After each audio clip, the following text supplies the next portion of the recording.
क्या आप जानते हैं इस संसार में हर व्यक्ति किसी न किसी स्वार्थ से ही जुड़ा रहता है। यह कड़वा सत्य है। हम सभी एक दूसरे से किसी न किसी रूप में जुड़े हुए हैं, लेकिन जब बात सच्चे रिश्तों की आती है तो अक्सर हमें यह महसूस होता है कि हमारे आसपास कोई ऐसा नहीं है जो वास्तव में हमारे लिए सच्चा हो।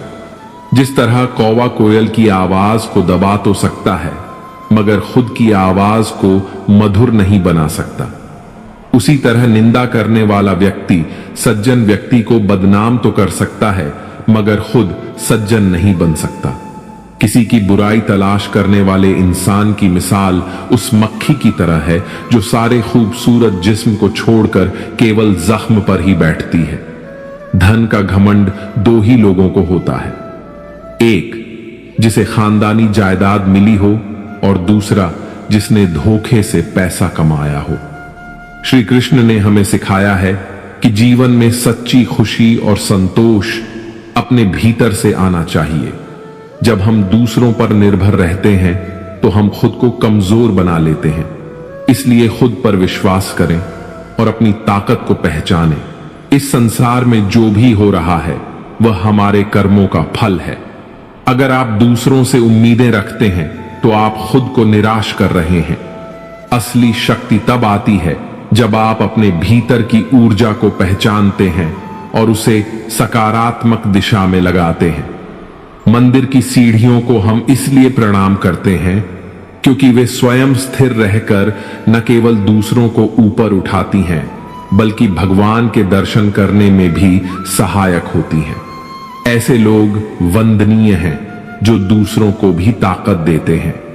क्रोध की जरूरत तभी होती है जब कुछ बुरा करना हो, वरना दुनिया में सब कुछ पाने के लिए प्रेम ही काफी है। झुको केवल उतना ही जितना सही हो। बेवजह झुकना केवल दूसरों के अहम और वहम दोनों को बढ़ावा देता है। नीम के पेड़ को अगर दूध और घी से भी सींचा जाए तो भी वह मीठा नहीं हो जाता। उसी प्रकार दुष्ट व्यक्ति को जितना भी ज्ञान दे दो वह अपनी दुष्टता नहीं त्यागेगा। रिश्ते पंछियों के समान होते हैं। जोर से पकड़ो तो मर जाते हैं, धीरे से पकड़ो तो उड़ जाते हैं, लेकिन प्यार से पकड़ के रखो तो जिंदगी भर साथ में रहते हैं। श्री कृष्ण कहते हैं कि जीवन में उन सपनों का कोई महत्व नहीं जिनको पूरा करने के लिए अपनों से ही छल करना पड़े। एक सुखी जीवन के लिए अच्छे घर का होना जरूरी नहीं, घर का अच्छा माहौल होना जरूरी है। ऐसा व्यक्तित्व बनाओ उपस्थिति का पता न चले, परंतु अनुपस्थिति का एहसास अवश्य हो। मुझे कहां मालूम था कि सुख और उम्र की आपस में बनती नहीं। कड़ी मेहनत के बाद सुख को घर ले आया तो उम्र नाराज होकर चली गई। सुखी होने में ज्यादा खर्चा नहीं होता, लेकिन आप कितने सुखी हैं ये दुनिया को दिखाने में बहुत खर्चा होता है। जैसे जैसे उम्र बढ़ती है दिन प्रतिदिन इंसान रईस बनता जाता है। चांदी बालों में, सोना दांतों में, मोती आंखों में, शक्कर खून में और महंगे पत्थर किडनी में। कुछ कह गए, कुछ सह गए और कुछ कहते कहते रह गए। मैं सही तुम गलत के खेल में ना जाने कितने रिश्ते ढह गए। श्री कृष्ण कहते हैं जिंदगी में धोखा अपने ही देते हैं, क्योंकि उनको आपकी कमजोरियों का पता होता है। बाहर वाला आपको धोखा नहीं दे सकता, क्योंकि उसको आपके बारे में पता ही नहीं है कि आपको चोट कहां पहुंचानी है। लेकिन जो आपका अपना है, आपका खास है, उसे बहुत गहराइयों से पता होता है कि आपकी कमजोरी क्या है। ऐसा क्या करें जिससे इसको दर्द पहुंचाया जा सके, जिससे इसको हम नीचा दिखा सकते हैं, इसको चोट पहुंचा सकते हैं। यह कलयुग है, इसमें बाहर वालों से नहीं, जो हमारे अपने हैं ना, उनसे ही सावधान रहना होता है। महाभारत का युद्ध दो अलग अलग राज्यों में नहीं हुआ था, बल्कि एक ही परिवार के भाइयों में हुआ था। सभी आपस में एक ही वंश के लोग थे। कितनी बार दुर्योधन ने जहर देकर भीम को मारना चाहा। न जाने कितनी बार दुर्योधन ने पांडवों को जान से मारने की कोशिश की। वह उनका कोई पराया नहीं था, बल्कि उनका भाई ही था। सारी लड़ाइयां घर के अंदर ही होती हैं, बाहर कौन लड़ेगा हमसे। घर में ही सारे झगड़े होते हैं। तो आपको चोट सिर्फ वही लोग पहुंचा सकते हैं जो आपके अपने हैं। आपको धोखा सिर्फ वही लोग दे सकते हैं जो आपके अपने हैं। याद रखें, जीवन में जो भी रिश्ते बनते हैं वे अक्सर एक उद्देश्य के लिए होते हैं, लेकिन जब वह उद्देश्य पूरा हो जाता है तो वे रिश्ते भी खत्म हो जाते हैं। इसलिए अपने आप को मजबूत बनाएं और दूसरों पर निर्भर न रहें। श्री कृष्ण का संदेश हमें यह सिखाता है कि आत्मनिर्भरता सबसे बड़ा गुण है। अपने सपनों का पीछा करें, अपने लक्ष्यों पर ध्यान केंद्रित करें और कभी भी दूसरों की राय से प्रभावित न हो। आपकी यात्रा आपके हाथों में है। अपने भीतर की शक्ति को पहचानें और आगे बढ़ें, क्योंकि अंत में इस दुनिया में सबसे महत्वपूर्ण रिश्ता वही है जो आप अपने साथ रखते हैं, खुद के साथ रखते हैं। जीवन में कई बार ऐसी परिस्थितियां आती हैं जब हम दुख, निराशा या असफलता के कारण रोने लगते हैं, लेकिन रोना कभी भी हमारी समस्या का समाधान नहीं करता, बल्कि यह हमें और भी कमजोर बनाता है। रोने की बजाय हमें जीवन की चुनौतियों का सामना करना चाहिए। हर कठिनाई एक नया सबक है और इससे हमें मजबूत बनने का मौका मिलता है।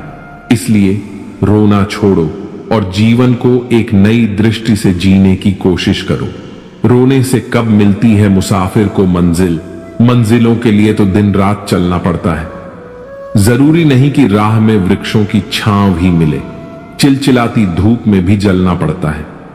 बात उससे करो जिसे बात करना पसंद हो, लेकिन हम कहते हैं बात उससे करो जिसे आपकी बातें सुनना पसंद हो। अभिमान कहता है किसी की जरूरत नहीं, पर अनुभव कहता है धूल की भी जरूरत पड़ेगी। अकड़ इस शब्द में कोई मात्रा नहीं है, फिर भी अलग अलग मात्रा में सबके पास है। ताकत अपने शब्दों में डालो, आवाज में नहीं, क्योंकि फसल बारिश से होती है, बाढ़ से नहीं। गुस्सा भी उन पर किया जाता है जिन पर अपना हक हो, वरना गैरों से कौन नाराज होता है। किसी ने खूब कहा है, कपड़ों से खुशबू आना कोई बड़ी बात नहीं, मजा तो तब आता है जब आपकी किरदार से खुशबू आए। अपने आप को दुर्भाग्यशाली समझना सही नहीं है, क्योंकि आप अकेले नहीं हैं जो संघर्ष कर रहे हैं। हमारी सोच हमें बादशाह बना देती है। कोई जरूरी नहीं कि हर इंसान के पास डिग्री हो। इतनी जल्दी दुनिया की कोई चीज नहीं बदलती जितनी जल्दी इंसान की नजरें और नीयत बदलती हैं। अगर जिंदगी में सफल होना है तो पैसों को हमेशा जेब में रखना, दिमाग में नहीं। व्यवहार वह सीढ़ी है जिससे आप मन में उतर सकते हो, और मन से भी। जमीन पर बैठकर क्यों आसमान देखता है? पंखों को खोल, जमाना सिर्फ उड़ान देखता है। लहरों की तो फितरत ही है शोर मचाने की। मंजिल उसी को मिलती है जिसने नजरों में तूफान देखा है। हर पतंग जानती है अंत में कचरे में ही जाना है, लेकिन उससे पहले हमें आसमान छूकर दिखाना है।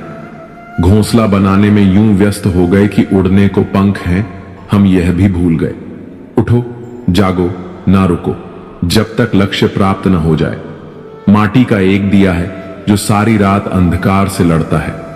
तू तो भगवान का दिया है, तो किस बात से डरता है?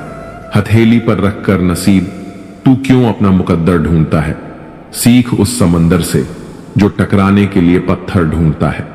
मरी हुई मछली धारा के साथ बहती है, लेकिन जीवित मछली धारा के विपरीत तैरती है। अगर आप जीवित हैं तो गलत का विरोध करना सीखिए। किसी मकसद के लिए खड़े हो तो एक पेड़ की तरह बनो, और अगर गिरो तो एक बीज की तरह, ताकि दोबारा उठकर इस मकसद के लिए फिर से जंग कर सको। घायल तो यहां हर परिंदा है, मगर जो फिर से उड़ सका वही जिंदा है। जीवन में चुनौतियां आती हैं, पर रोकर हम उन्हें नहीं मिटा सकते। मुस्कुराकर उनका सामना करो, यही आपकी असली ताकत है। महाभारत का युद्ध शुरू होने से पहले जब अर्जुन युद्ध क्षेत्र में अपने चारों तरफ अपने सगे संबंधियों और अपने परिवार वालों को देखता है, तो वह घोर चिंता में डूब जाता है और अपने अस्त्र शस्त्रों को नीचे रखकर रोने लगता है। युद्ध ना कर सकने की अपनी असमर्थता को प्रकट करते हुए वह भगवान श्री कृष्ण के सम्मुख अपने कर्तव्य से विमुख होने लगता है।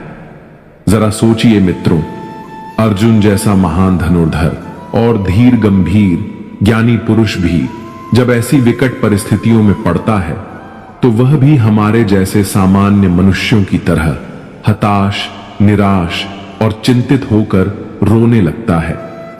आखिर ऐसा क्यों?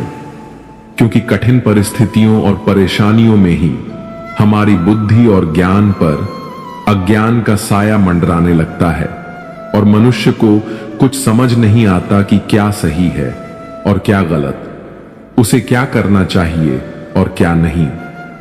उस समय कुरुक्षेत्र में यही अर्जुन के साथ भी हो रहा था। वह अपना सारा ज्ञान भूल चुका था, उसकी बुद्धि विस्मृत हो रही थी। ऐसे समय में आवश्यकता थी ऐसे ज्ञान की जो अज्ञान के घने बादलों को चीरते हुए सत्य का प्रकाश बुद्धि तक पहुंचाकर अर्जुन की बुद्धि, मन और आत्मा को स्थिर कर सके। और तब भगवान श्री कृष्ण ने अर्जुन को श्रीमद् भगवद गीता का दिव्य और अलौकिक ज्ञान प्रदान किया।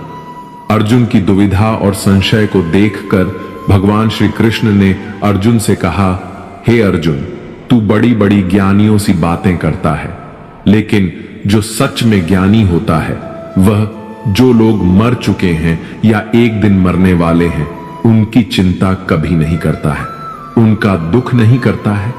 तेरे हाथ में कुछ है ही नहीं, तू चाहकर भी कुछ नियंत्रित नहीं कर सकता।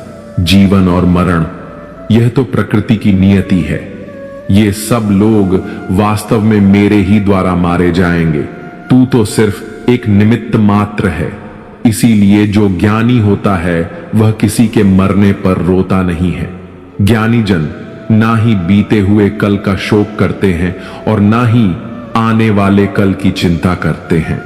इसलिए जो होने वाला है वह होकर ही रहता है और जो नहीं होने वाला वह कभी नहीं होगा। ऐसा निश्चय जिसको समझ में आ जाता है, जिसकी बुद्धि में आ जाता है, उसे कोई दुख नहीं सताता, उसे कोई चिंता नहीं सताती। हे अर्जुन, तुम इस बात का शोक मत करो कि यहां कौन अपना है और कौन पराया है। जो अधर्म करता है उसके साथ युद्ध करना एक क्षत्रिय का धर्म है और अपने धर्म का पालन करना तुम्हें मोक्ष और मुक्ति देगा।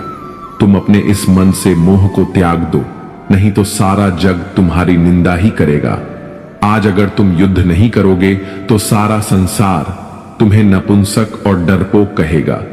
यहां बात अपने पराये की नहीं है, यहां बात है धर्म और अधर्म की, बात सही और गलत की है। अगर तुम गलत को सहोगे, उसका अंत नहीं करोगे, तो गलत करने वाले को और अधिक बल मिलेगा, वह और भी अधिक अधर्म करेगा। इसलिए अपने मोह को त्याग करके तुम युद्ध करो। मित्रों, खुद को इतना सरल भी न बनाएं कि हर कोई आपका उपयोग कर ले, क्योंकि जिन तारों में करंट नहीं होता उन पर कपड़े सुखा दिए जाते हैं। खुश रहना हो तो अपनी फितरत में एक बार शुमार कर लो। ना मिले कोई अपने जैसा तो खुद से प्यार कर लो। दिखावे के रिश्तों में रहने से अच्छा है अपनी मौज में रहो। दोस्ती हो या प्यार, पासवर्ड एक ही है, विश्वास। जिंदगी उसकी है जिसकी मौत पर जमाना अफसोस करे। यूं तो हर शख्स आता है इस दुनिया में मरने के लिए। कुछ गलतियों को माफ करना भी कई बार सबसे बड़ी गलती होती है। भरोसा रखो उस परमात्मा पर जो यहां तक लाया है, आगे भी ले जाएगा। पूरी जिंदगी इत्र छिड़क कर मर जाओगे तो भी राख में से सुगंध नहीं आएगी, लेकिन साहब, जब किसी की अंतरात्मा को ठंडी करोगे तो सांसों में सुगंध आएगी। जब कोई बार बार कांटे की तरह चुभने लगे तो एक बार हथौड़ा बनकर ठोक देना ही एकमात्र उपाय रहता है। जब सोच में मोच आती है तब हर रिश्ते में दरार आ जाती है। श्री कृष्ण कहते हैं, लोगों में अपना सहारा ढूंढना छोड़ दो। आपके मन की सबसे बड़ी कमजोरी यही होती है कि आप दूसरों में सहारा ढूंढते हैं और यही चीज आपको कमजोर बनाती है। यही चीज आपका खुद पर विश्वास खत्म कर देती है। जो लोग सोचते हैं ना कि यह तो मेरा सहारा है, तो मुश्किल वक्त में मुझे काम आएगा, वही लोग मुश्किल वक्त में सबसे ज्यादा दुखी और अकेले पड़ जाते हैं। आप सिर्फ ईश्वर को अपना सहारा बनाओ। देखना, जब भी कोई मुश्किल आएगी ना, तो वो किसी ना किसी रूप में आकर आपकी मदद जरूर करेंगे। दुनिया को सहारा मत बनाओ। जो खुद अपने लिए सहारा ढूंढ रहे हैं, वो आपका सहारा कैसे बनेंगे? तो अपना सहारा दुनिया को नहीं, ईश्वर को बनाना चाहिए। ईश्वर आपकी सुनता है या नहीं, यह आपकी श्रद्धा, विश्वास और आस्था पर निर्भर करता है। भरोसा सब पर कीजिए, लेकिन सावधानी से, क्योंकि कभी कभी खुद के दांत भी जीभ को काट लेते हैं। धोखा देने के 1000 तरीके होते हैं, लेकिन सबसे घटिया तरीका झूठी मोहब्बत और झूठी हमदर्दी का दिखावा करना होता है। अब मुझे तकलीफ नहीं होती, चाहे कितनी भी ऊंचाइयों से मुझे गिराया जाए, क्योंकि मुझे उन हाथों ने धक्का दिया है जिन पर मुझे खुद से ज्यादा यकीन था। हर बात दिल से लगाओगे तो रोते रह जाओगे। जो जैसा है उसके साथ वैसा बनना सीखो। खतरा दुश्मनों से नहीं, बल्कि आसपास के लोगों से है, क्योंकि नाव बाहर के पानी से नहीं, अंदर के छेद के कारण डूबती है। चैन से जीने के लिए 4 रोटी और 2 कपड़े काफी हैं, पर बेचैनी से जीने के लिए 4 मोटर, 2 बंगले और 3 प्लॉट भी कम है। आदमी सुनता है मन भर, सुनने के बाद प्रवचन देता है टन भर, और खुद ग्रहण नहीं करता कण भर। नासमझ व्यक्ति से दुश्मनी ज्यादा खतरनाक होती है, क्योंकि वह उस समय हमला करता है जिसकी आप कभी कल्पना भी नहीं कर सकते।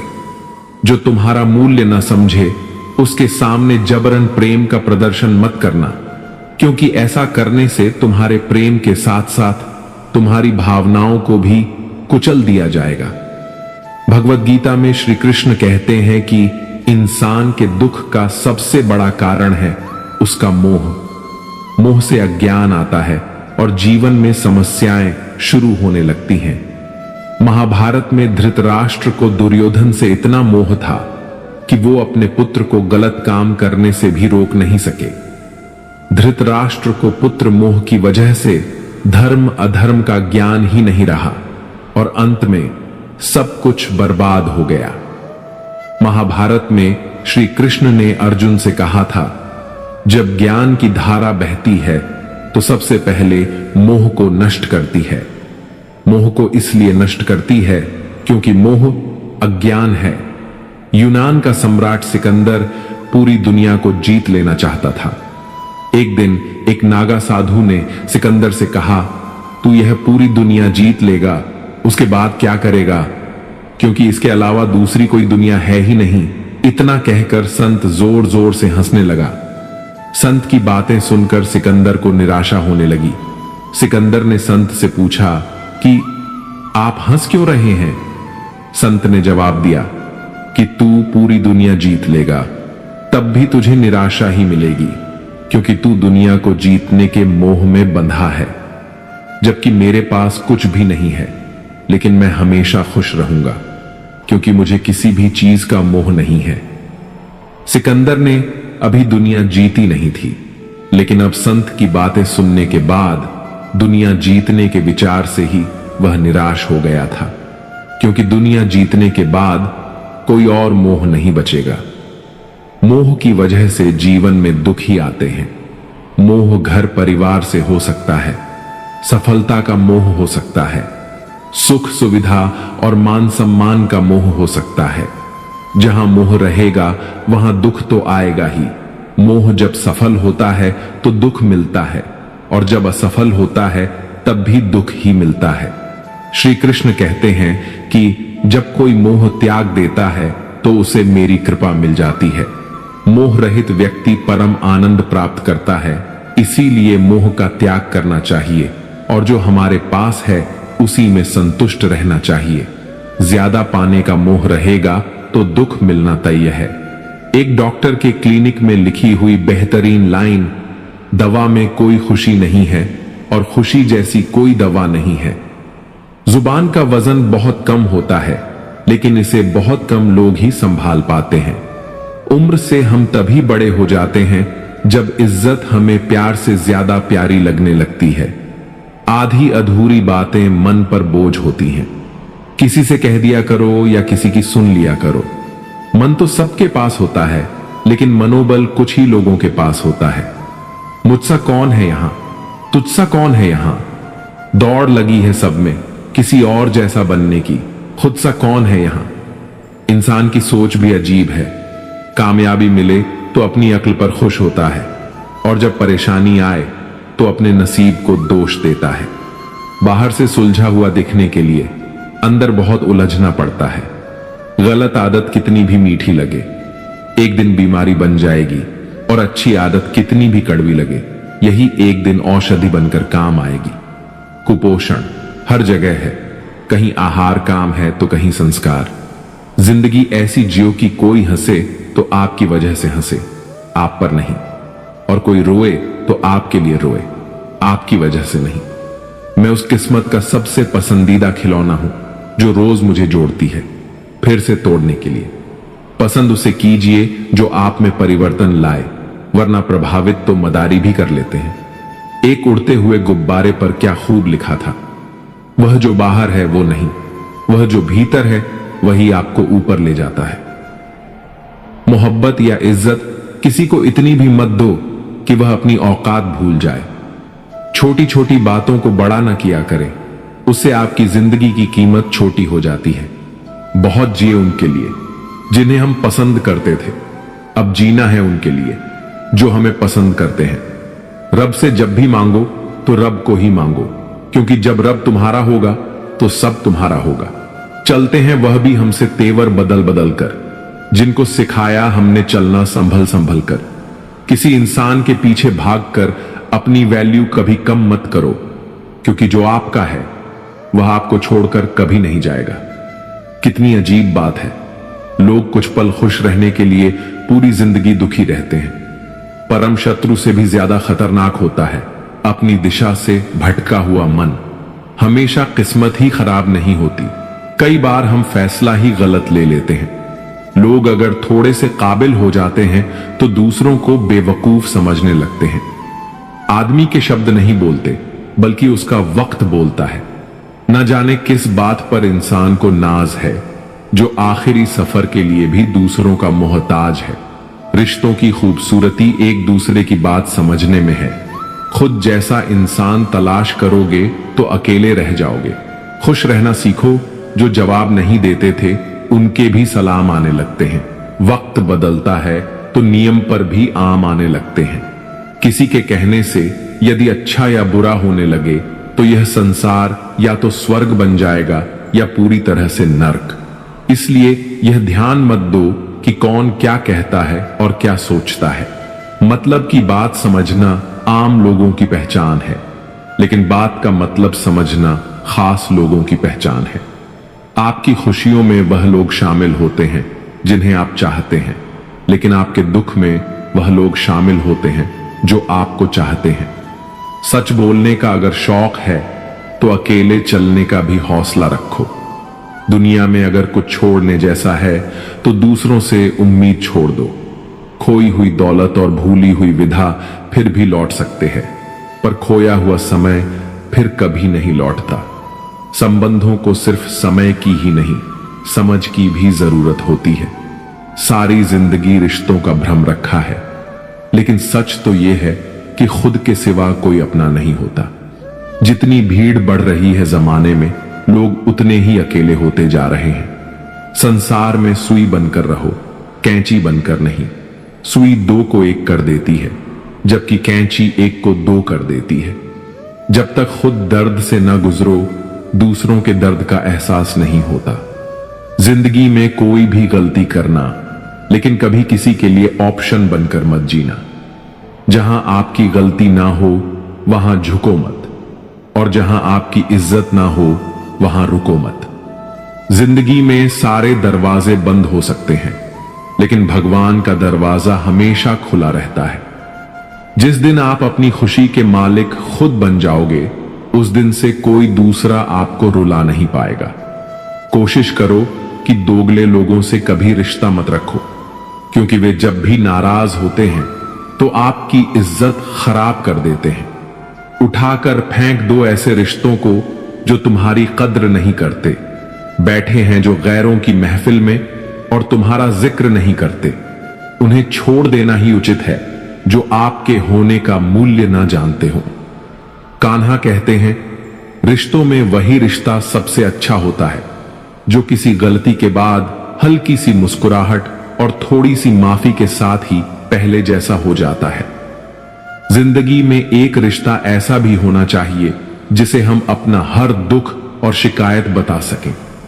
सच्चा प्यार सिर्फ वही लोग कर सकते हैं जो किसी का प्यार पाने के लिए तरस चुके हों। नसीब से मिलते हैं दिल से रिश्ते निभाने वाले, वरना हम सफर पाकर भी ना जाने कितने लोग उदास हैं। श्री कृष्ण कहते हैं कि जो आपसे जलते हैं उनसे घृणा कभी ना करें, क्योंकि यही तो वे लोग हैं जो यह समझते हैं कि आप उनसे बेहतर हैं। मित्रों, जिंदगी में एक ही उसूल रखो कि यारी में गद्दारी नहीं और गद्दारों के साथ यारी नहीं। हमें नजरअंदाज करने वालों से हम नजरें भी नहीं मिलाते। अगर गलत को गलत कहने की क्षमता नहीं है तो आपकी ताकत और हिम्मत दोनों बेकार हैं। जिंदगी में एटीट्यूड ऐसा बनाओ जो जैसा है उसे उसी भाषा में समझाओ। कौन कहता है कि वक्त बहुत तेज चलता है? कभी किसी का इंतजार करके देखो, पता चल जाएगा कि वक्त कितना धीरे चलता है। आप कितने भी अच्छे इंसान क्यों ना हो, आप किसी ना किसी की कहानी में बुरे जरूर होते हैं। रिश्ते हो या रास्ते, जब तक ठोकर नहीं लगती है तब तक अपनी सही जगह का ज्ञान नहीं हो पाता है। जिंदगी में दूसरों पर निर्भर रहने वाले लोग कभी खुश नहीं रह पाते हैं। इसीलिए इस लायक बनिए कि अपनी जरूरत और इच्छाओं को आप खुद पूरा कर सकें। किसी को अपना इतना भी वक्त मत दो कि वो वक्त आने पर आपकी अहमियत ही भूल जाए। जो तुम्हें समझता हो और वक्त आने पर समझाता भी हो, उससे बेहतर हम सफर और कोई नहीं हो सकता। जो लोग अपनी गलती नहीं मानते वो आपको अपना कैसे मानेंगे? दुख सबके हिस्से में आता है, बस फर्क इतना सा है, कोई दिखा देता है और कोई दिल में छुपा कर रखता है। एक सच यह भी है कि हर कोई खैरियत पूछने वाला आपकी खैरियत नहीं चाहता। इस बेईमानी के दौर में ईमानदार को बेवकूफ कहा जाता है। पैसा ऐसी चीज है कि अगर ये हो तो पराये भी अपने हो जाते हैं, और ना हो तो अपने भी पराये हो जाते हैं। रिश्ता रखना हो तो अच्छाई बयां करते रहो, और खत्म करना हो तो सच्चाई बयां कर दो। कान्हा कहते हैं, सिर्फ धोखा देना ही धोखा नहीं होता, बल्कि किसी के साथ अपनेपन का नाटक करना उससे भी बड़ा धोखा होता है। लोगों की बातों से क्यों परेशान होते हो? जब हालात बदलते हैं तो लोगों के बोल भी बदल जाते हैं। अपनों को गिराने के लिए कई बार अपने ही अपनों के बारे में गलत अफवाह फैला देते हैं। रिश्ते अगर दिल में हो तो तोड़ने से भी नहीं टूटते, और अगर दिमाग में हो तो जोड़ने से भी नहीं जुड़ते। सारा ज्ञान किताबों से नहीं मिलता, कुछ ज्ञान मतलबी लोगों से भी मिलता है। दोष सिर्फ अंधेरे का नहीं होता, कभी कभी ज्यादा रोशनी भी अंधा बना देती है। सच्चा चाहने वाला आपसे प्रत्येक तरह की बातें करेगा, आपसे हर मसले पर बात करेगा, लेकिन धोखा देने वाला सिर्फ आपसे प्यार भरी बातें ही करेगा। सभी का सम्मान करना बहुत अच्छी बात है, पर आत्मसम्मान के साथ जीना खुद की पहचान है। झूठ बोलकर कुछ पाने से अच्छा है सच बोलकर उसे खो दो। मत कर यकीन यहां पल भर की मुलाकात पर। लोग तो यहां सालों पुराने रिश्ते तक भूल जाते हैं। जहां अपनों के सामने ही अपनी सच्चाई साबित करनी पड़े, वहां हम बुरे ही ठीक हैं।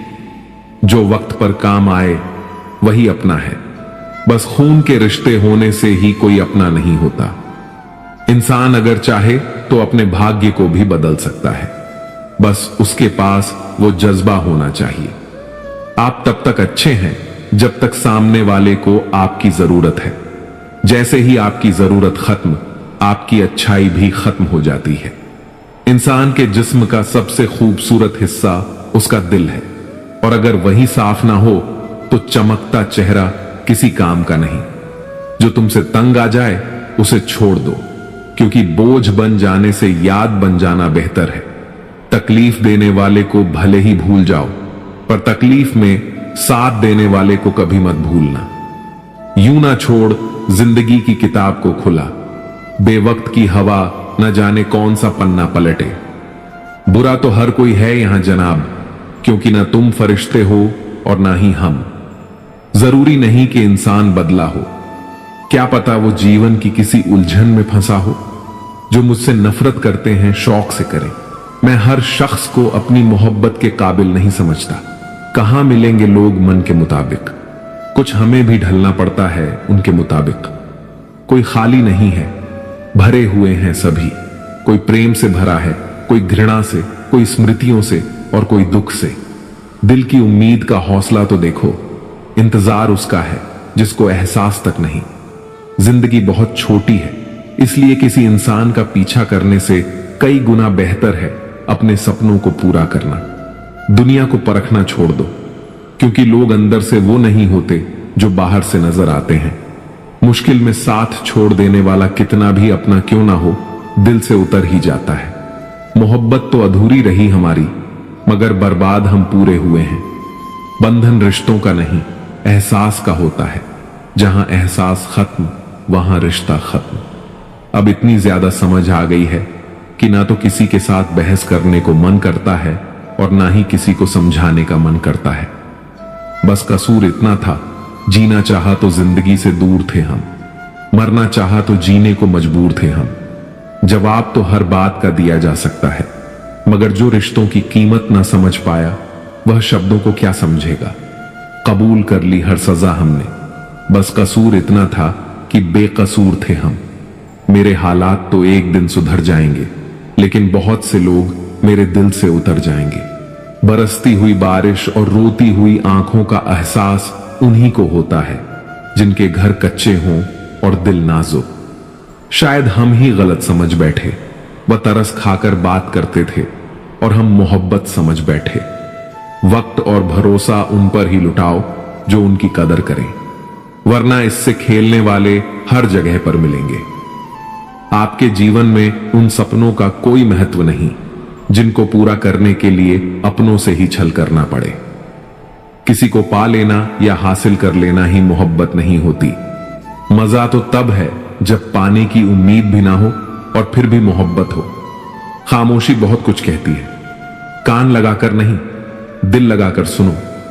वो इंसान आपकी अहमियत कभी नहीं समझ पाएंगे जिनके लिए आप हमेशा हाजिर रहोगे। जिंदगी ऐसे जियो कि खुद को पसंद आ जाए। दुनिया वालों की पसंद तो पल भर में बदलती रहती है। मसला यह भी है, इस जालिम दुनिया का कोई अगर अच्छा भी है तो वह अच्छा क्यों है।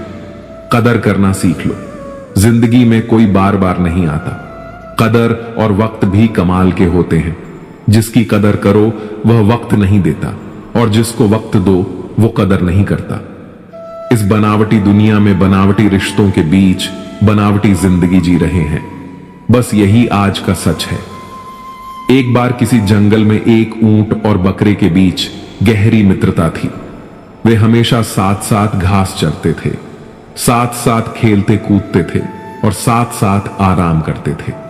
दोनों के बीच काफी गहरी और अच्छी मित्रता थी। अगर नदी के उस पार जाना होता था तो ऊंट बकरे को अपनी पीठ पर बैठा लेता था और आसानी से दोनों नदी के उस पार पहुंच जाते थे। बकरा बड़ा ही बुद्धिमान प्राणी था। वह अक्सर अपने ज्ञान से ऊंट का मार्गदर्शन करता था। एक दिन ऊंट ने बकरे से कहा, मित्र, मैं तुम्हें पीठ पर बैठाकर दूर देश के लिए ले चलता हूं। तुम कोई ऐसी कहानी सुनाते चलो जिससे ज्ञान भी प्राप्त हो और सफर भी आसान कट जाए। बकरा कहता है, मित्र, मैं हमेशा की तरह आपको एक ज्ञानवर्धक कहानी सुनाता हूं। यह कहानी हमें एक बहुत अनमोल सीख देकर जाएगी। आपसे निवेदन है कि इस कहानी को ध्यान देकर सुने। मित्रों, अब बकरा ऊंट को कहानी सुनाना शुरू करता है और कहता है, मित्र, ऐसे कौन से 3 लोग होते हैं जिन पर कभी विश्वास नहीं करना चाहिए, जो सगे खून के रिश्ते के साथ भी गद्दारी करते हैं। बहुत समय पहले की बात है। एक बहुत ही सुंदर नगर था। उस नगर में एक चोर अपने परिवार के साथ रहता था। छोटी मोटी चोरी करके वह अपने परिवार का पालन पोषण करता था। मित्रों, जो चोर था वह चोरी तो करता ही था, लेकिन उसके चुराए हुए धन से उसके परिवार का ठीक से पालन पोषण नहीं हो पाता था। इसलिए चोर हर समय बड़ा चिंतित और दुखी रहता था। एक दिन चोर अपने घर के द्वार पर बैठा हुआ सोच रहा था, मैं नगर में चोरी करता हूं, लोगों के घरों में डाका डालता हूं, फिर भी मैं दुखी रहता हूं। मैंने इतनी चोरी कर ली, फिर भी मेरे परिवार की गरीबी दूर नहीं होती। अब मैं ऐसा क्या करूं जिससे मेरे परिवार की गरीबी मिट जाए। मित्रों, चोर बैठा हुआ यह सब बातें सोच रहा था। तभी उसके दिमाग में एक विचार आता है। चोर ने विचार किया, पाप तो पाप होता है, चाहे छोटा हो या बड़ा हो, चाहे छोटी चोरी करूं या बड़ी चोरी करूं, रहूंगा तो चोर ही। और यदि मैं चोरी करते हुए पकड़ा गया तो उतनी सजा मुझे छोटी चोरी करने के लिए मिलेगी जितनी सजा मुझे बड़ी चोरी करने की मिलेगी। तो फिर क्यों ना मैं बड़ी चोरी करूं। मित्रों, यह विचार कर उस चोर ने एक योजना बनाई कि आज रात नगर के राजा के यहां खजाना लूटने जाएगा। और यह निश्चय करके वह नगर के राजा के यहां खजाना लूटने की योजना बनाने में जुट गया। मित्रों, जब रात होती है तो चोर दबे पांव राजमहल में प्रवेश कर जाता है और उसी तरह वह वहीं पर पहुंच जाता है जहां राजा का खजाना रखा हुआ था। वहां पहुंचकर उसने देखा कि खजाने के चारों तरफ कड़ी सुरक्षा है। कई सैनिक खजाने का पहरा दे रहे हैं और उनकी आंखों से छुपकर खजाने तक पहुंचना बड़ा ही कठिन काम है। इतनी कड़ी सुरक्षा है, इस सुरक्षा घेरे को तोड़कर खजाने तक पहुंचना कोई आसान काम नहीं था। यदि किसी सैनिक की नजर चोर पर पड़ गई तो तुरंत ही वह उसे मौत के घाट उतार देगा। आज उन सैनिकों को देखकर चोर को सैनिक के रूप में अपना काल नजर आ रहा था। उन्हें देखकर ऐसा प्रतीत हो रहा था जैसे खजाने के चारों तरफ साक्षात यमराज पहरा दे रहे हों। चोर सोचने लगा, अगर मैंने चोरी करने की कोशिश की तो आज मैं जीवित नहीं बचूंगा। मित्रों, यह सोचकर चोर ने चोरी का विचार त्याग दिया और उल्टे पांव ही वापस लौटने लगा। अभी कुछ दूर ही गया था कि उसके मन में दूसरा विचार आया। सोचने लगा, मैं इतनी मेहनत करके इस राजमहल के अंदर तक पहुंचा हूं और खाली हाथ ही अपने घर लौट रहा हूं। खाली हाथ लौटने से तो अच्छा है कि मैं यहां से कुछ ना कुछ तो चुरा ले जाऊं। यदि मैं यहां से खाली हाथ घर वापस लौटा तो मेरा इतनी दूर आना व्यर्थ हो जाएगा। मित्रों, यही सोचकर चोर ने अपने कदम राजा के शयन कक्ष की तरफ बढ़ा दी। चोर ने अनुमान लगाया कि इस समय राजा तो अपनी रानी के साथ गहरी नींद में सो रहे होंगे। राजा के शयन कक्ष में जाऊंगा और राजा के वस्त्र पहन लूंगा। उन राजसी वस्त्रों को पहनकर राजा की वेशभूषा बनाकर आराम से यहां से धन चुराकर इन महलों से बाहर निकल जाऊंगा। पहरेदार को लगेगा कि मैं राजा हूं, इसलिए वह मेरे रास्ते में नहीं आएंगे और मेरा काम आसान हो जाएगा। मित्रों, ऐसा निश्चय करके चोर राजा के शयन कक्ष के पास पहुंच जाता है और शयन कक्ष के बाहर लगे हुए पर्दे को धीरे से हटाकर अंदर झांकने की कोशिश करता है। जैसे ही उसने पर्दे को हटाकर अंदर झांका तो अंदर का नजारा देखकर वह स्तब्ध रह गया। उसने देखा कि राजा अपने पलंग पर गहरी नींद में सोया हुआ है और उसकी रानी अर्धनग्न अवस्था में पलंग के सिरहाने बैठी हुई है। रानी को जागते हुए देखकर चोर के हाथ पैर फूल जाते हैं और चोर एक तरफ दीवार से सटकर खड़ा हो जाता है। रानी के सो जाने का इंतजार करने लगता है। कुछ समय तक तो चोर उस दीवार से सटकर ऐसे ही खड़ा रहा। फिर जब उसने पर्दा हटाकर फिर से देखा कि रानी सो गई या जाग रही है, क्योंकि चोर तो इस ताक में था कि रानी सोए तो मैं राजा के वस्त्र चुराकर उन वस्त्रों को पहन लूंगा और इस महल से बाहर निकल जाऊं। लेकिन चोर ने जब पर्दा हटाकर अंदर झांका तो उसने देखा कि रानी उसी अवस्था में बैठी हुई अभी भी जाग रही थी। तो चोर फिर से अपने उसी स्थान पर जाकर खड़ा हो जाता है जहां पहले खड़ा हुआ था। काफी देर खड़े रहने के बाद चोर ने विचार किया कि ऐसे मैं कब तक खड़ा रह सकता हूं, ऐसे तो मेरी कमर ही थक जाएगी। यही सोचकर चोर ने निश्चय किया कि शयन कक्ष के बाहर जो कुर्सी पड़ी हुई है उस कुर्सी पर बैठकर कुछ देर आराम कर लेना चाहिए और तब तक रानी भी गहरी नींद में सो जाएगी। मित्रों, यही विचार कर चोर दबे पांव उस कुर्सी तक पहुंच जाता है और उसी के पास पहुंचकर उस पर बैठने का प्रयास करता है। लेकिन यह क्या, जैसे ही वह चोर उस कुर्सी पर बैठा वैसे ही वह कुर्सी टूट गई और चोर जोर की आवाज के साथ जमीन पर गिर पड़ा। चोर के गिरने की आवाज से राजा की नींद तो नहीं खुली, लेकिन जैसे ही चोर के गिरने की आवाज रानी के कानों में पड़ी तो रानी नंगी तलवार लेकर अपने शयन कक्ष से बाहर आती है। बाहर उस चोर को देखकर रानी घबरा जाती है। उसने तुरंत तलवार चोर की गर्दन के ऊपर रख दी। बोली, तू कौन है और किस लिए यहां आया है? सच बताना, वरना मैं तेरा सिर धड़ से अलग कर दूंगी। मित्रों, जैसे ही रानी की तलवार ने चोर की गर्दन को छुआ तो चोर डर के मारे थर थर कांपने लगा। उसका पूरा शरीर पसीने से सराबोर हो गया।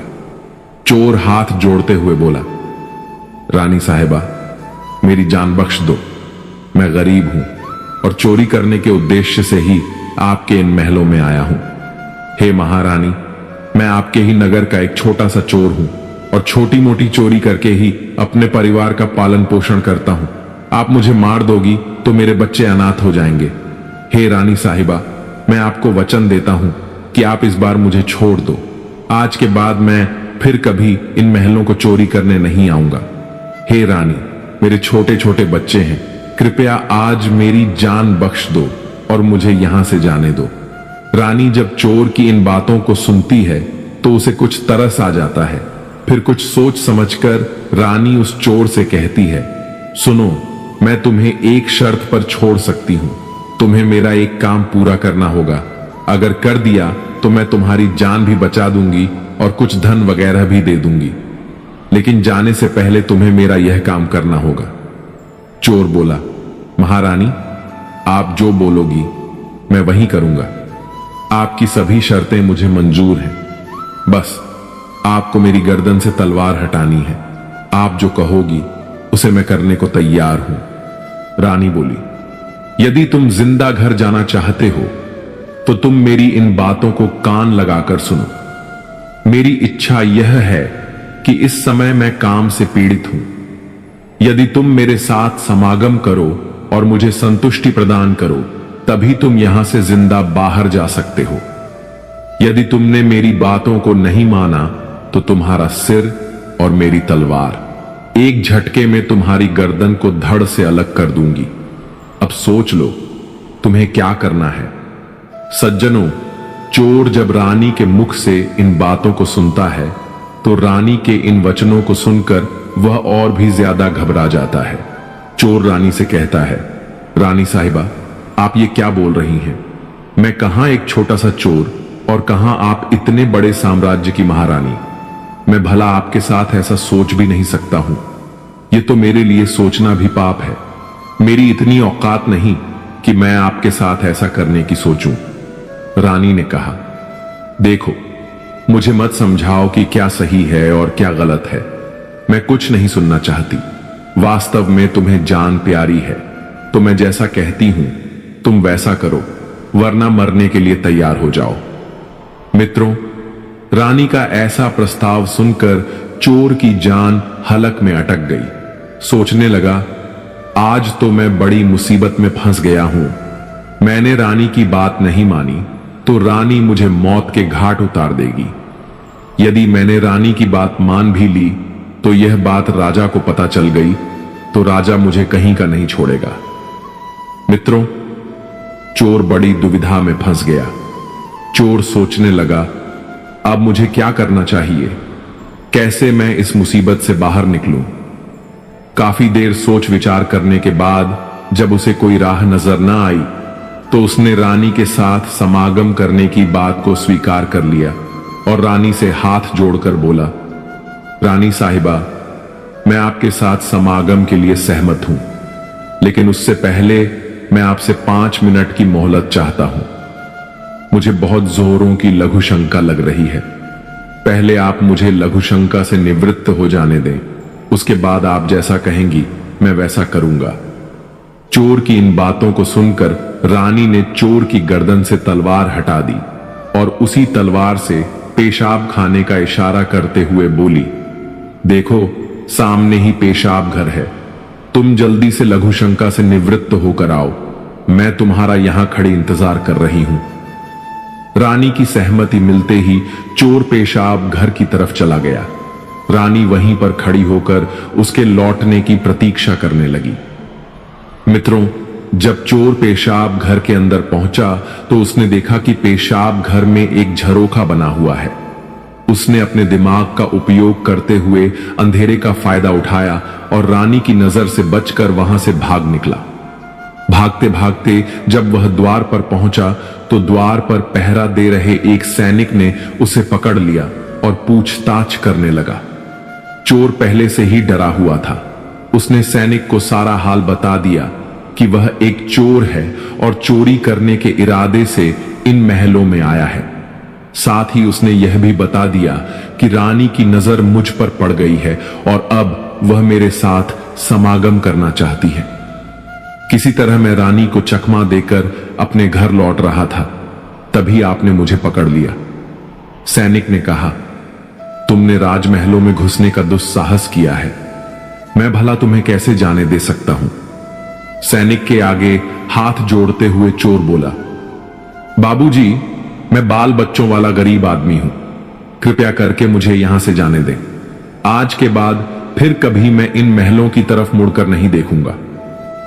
सैनिक ने कहा, ठीक है, अगर तुम इतनी विनती कर रहे हो तो मैं तुम्हें एक मौका दे सकता हूं, लेकिन मेरी एक शर्त है। चोर बोला, ठीक है भाई, आप भी अपनी शर्त बता दीजिए, मेरी रिहाई के बदले में आप मुझसे क्या करवाना चाहते हैं। सैनिक ने कहा, सुनो भाई, यदि तुम यहां से जाना चाहते हो तो तुम्हें एक बार रानी के पास जाकर रानी से कहना होगा कि मैं तुम्हारे साथ समागम के लिए तैयार हूं, किंतु उससे पहले तुम्हें अपने हाथ से राजा को मारना होगा। यदि तुम रानी से ऐसा कहते हो तभी मैं तुम्हें यहां से जाने दूंगा, नहीं तो मैं तुम्हें अभी शोर मचाकर गिरफ्तार करवा दूंगा। मित्रों, पहरेदार की इन बातों को सुनकर चोर और भी दुविधा में फंस जाता है। चोर सोचने लगा कि वैसे तो मेरे प्राण भी बच सकते थे, परंतु अब नहीं बचेंगे। चोर सोचने लगा कि यदि रानी से मैंने यह बात कही तो रानी मेरा सिर धड़ से अलग कर देगी। अब तो चोर को चारों तरफ मौत दिखाई दे रही थी। चोर सोचने लगा कि वह ऐसी कौन सी मनहूस घड़ी थी जो मेरे मन में इस राजमहल में चोरी करने का विचार आया। मैं यहां नहीं आता तो ही अच्छा था। पहरेदार जोर देकर कहने लगा, जल्दी बताओ, क्या सोचा है तुमने? रानी के पास जाते हो या फिर मैं शोर मचाऊं? चोर बोला, भाई तुम शोर मत मचाओ, मैं अभी रानी के पास जाता हूं और तुमने मुझसे जो बात कही है उसे मैं रानी से जाकर कहता हूं। इस प्रकार वह चोर मजबूर होकर रानी के पास जाता है और रानी के सामने वही बात रख देता है जो सैनिक ने बताई थी कि रानी साहिबा, मुझे आपके साथ संबंध बनाने में कोई ऐतराज नहीं है, लेकिन मुझे इस बात का डर है कि यदि किसी तरह महाराज की नींद टूट गई और उन्होंने हमें देख लिया तो न आप जिंदा बचेंगी और न ही मैं।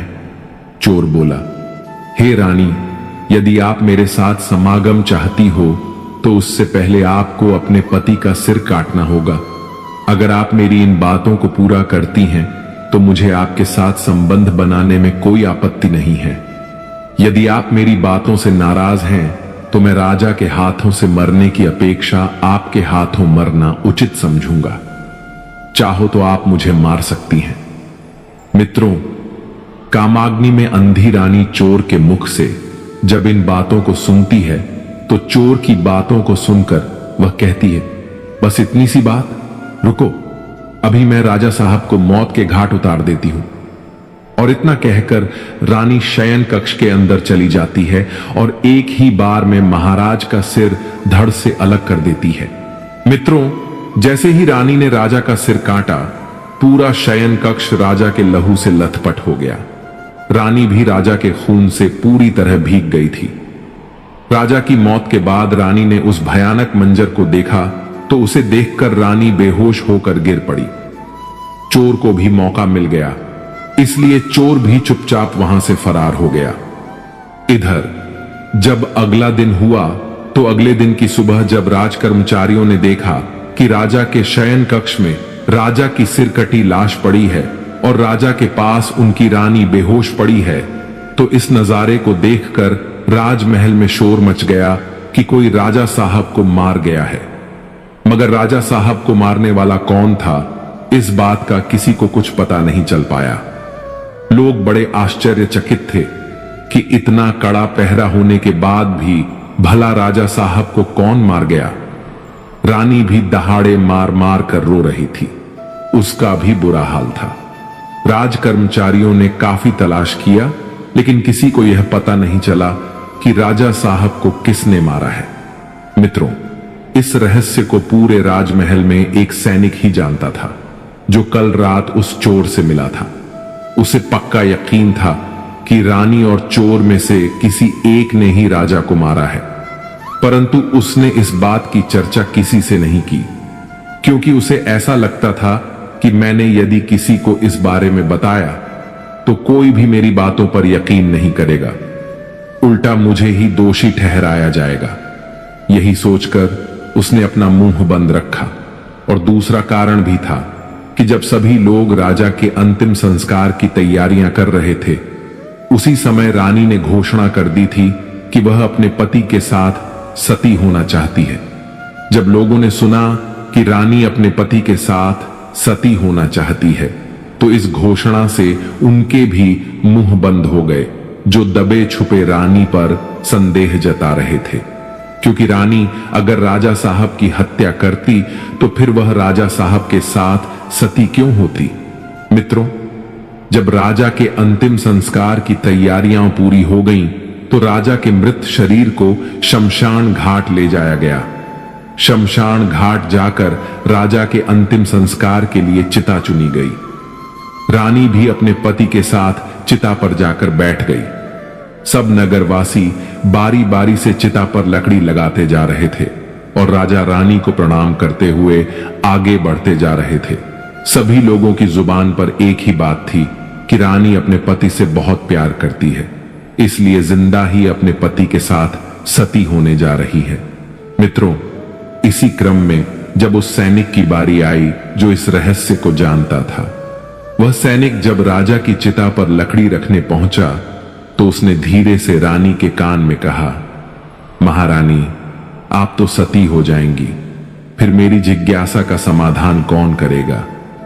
रानी ने कहा, कैसी जिज्ञासा। सैनिक ने कहा, रानी साहिबा, जाते जाते मुझसे इतना तो बता दीजिए कि राजा साहब को किसने मारा है। उस चोर ने जो कल आपके महलों में आया था, या फिर आपने। मित्रों, सैनिक के मुंह से जब रानी ने ये शब्द सुने तो वह एकदम से चौंक पड़ी। उसने समझ लिया कि इसका मतलब इस भेद को यह सैनिक जानता है। रानी ने कहा, सुनो सैनिक, राजा को ना तो मैंने मारा है और ना ही उस चोर ने मारा है। अगर तुम्हें यह रहस्य जानना है कि राजा को किसने मारा है, तो उसके लिए तुम्हें नगर के बाहर उत्तर दिशा में जो जंगल है, उस जंगल में जाना होगा। उस जंगल में एक बुढ़िया अपनी कुटिया बनाकर रहती है। वह बुढ़िया ही तुम्हें यह बता सकती है कि राजा को किसने मारा है। मित्रों, रानी का उत्तर सुनकर उस सैनिक की जिज्ञासा और बढ़ गई। वह जल्द से जल्द इस रहस्य को